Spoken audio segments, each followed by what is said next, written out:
If you're familiar with this, Sega, then you'll almost certainly know who this is.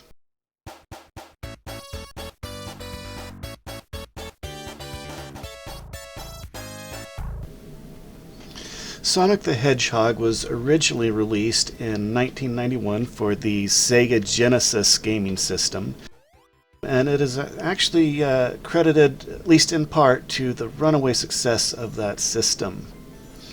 Sonic's popularity spawned numerous gaming sequels, at least 3 cartoons, and 2 comic books. And then in February of 2020, Paramount Pictures released Sonic the Hedgehog the movie. I went to see that over this last weekend, and I thoroughly enjoyed that. And it kind of brought back some nostalgia for me, and I decided that I wanted to play a little bit of this and see if Sonic actually holds up. I purchased Sonic Generations, which is one of the newer games in the franchise. Of course, newer is a relative term. This was released in 2011.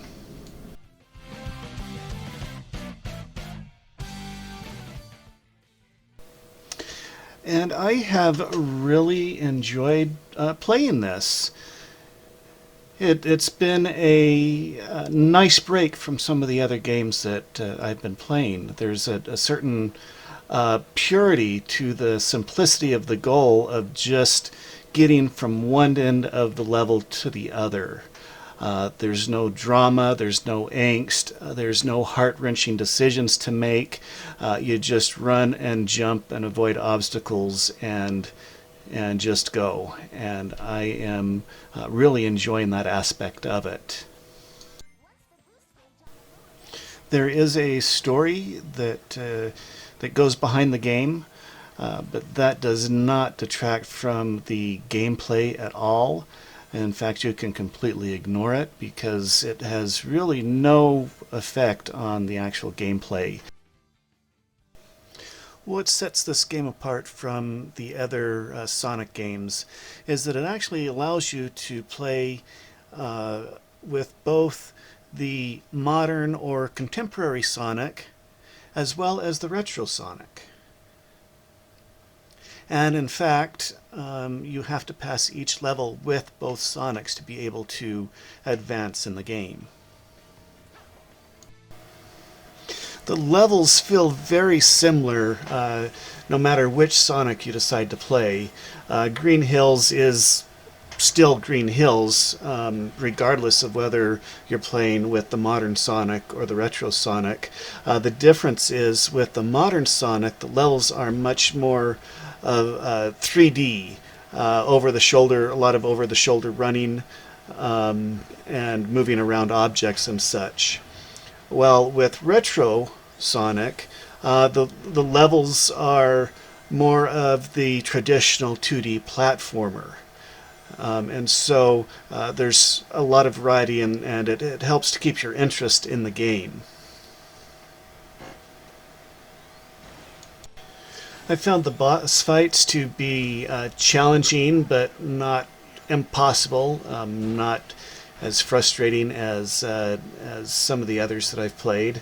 And it is very reminiscent of the Sonic franchise, where you're up against some big mechanical contraption that you have to jump and hit in the weak spots to vanquish it.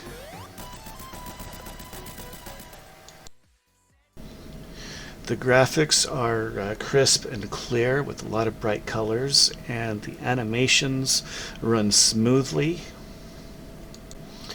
The gameplay and the controls feel very natural and very intuitive.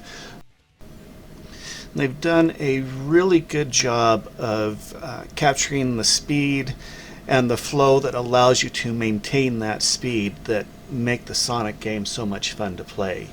I've just had a blast with this. I would recommend this game. It's available on Steam for a reasonable price, and if you're an old retro gamer like myself, it should bring back some good memories. If you're new to the Sonic franchise, this is a good one to jump in on. At the start of the video, I mentioned that I'd recently been to see the movie, and I really enjoyed it. I thought it was a lot of fun. You do not need to have played the games or know the history of the franchise to enjoy the movie. It stands on its own. However, if you have played the games, there are some fun little references and nods to the games that are in the movie that had me chuckling a couple of times. I went with a friend of mine who has another channel, and if you'd like to find out more of the movie and what she thought of it, she's posted a review of the movie. And I would suggest visiting her channel to check that out. I'll put a link to it in the description and also up here in the corner so that you can find it easily. And that'll be it for this video, and I will see you in the next one.